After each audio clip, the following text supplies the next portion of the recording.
Hi friends, welcome to Nirmala kitchen. ఇప్పుడు మనం 2 రకాల దోశల్ని ఏ విధంగా తయారు చేసుకోవచ్చో చూద్దామండి. ముందుగా ఒక బౌల్ని తీసుకొని అందులోకి దోసపిండి ఎంత అవసరమో అంతే తీసుకోండి. ఈ దోసపిండి నేను ఆల్రెడీ అప్లోడ్ చేసి పెట్టాను, డిస్క్రిప్షన్లో పెడతాను చూడండి. టేస్ట్కి సరిపడా సాల్ట్, కొంచెం వాటర్ మిక్స్ చేసుకోండి. ఇక్కడ నేను చూపిస్తున్న విధంగా చేయండి. ఈ కన్సిస్టెన్సీ వచ్చేలా కలుపుకోండి.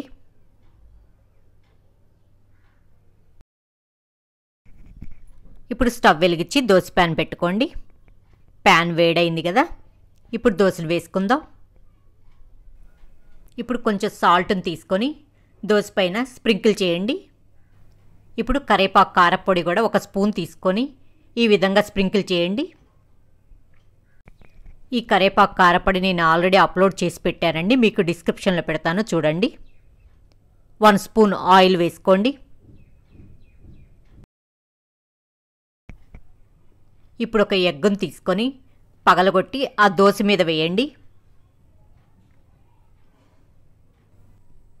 ఈ ఎగ్గుని ఒక ఫోర్క్తో దోశ మొత్తానికి స్ప్రెడ్ చేయండి.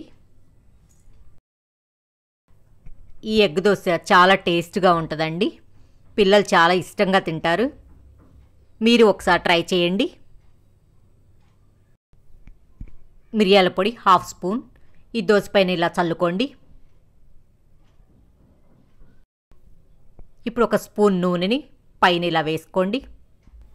ఈ దోశ 2 మినిట్స్ కాలిన తర్వాత రెండో వైపుకి టర్న్ చేసుకోండి. 2 మినిట్స్ కాలిన తర్వాత ఇప్పుడు ఒక సర్వింగ్ ప్లేట్లోకి తీసుకోండి. అంతే, ఎంతో రుచికరమైన ఎగ్ దోశ రెడీ. ఇప్పుడు ఆనియన్ దోశని ఎలా వేసుకోవాలో చూద్దాం. ఇప్పుడు స్టవ్ వెలిగించి దోశ ప్యాన్ పెట్టుకున్నాం కదా, ఇప్పుడు దోశని వేసుకోండి.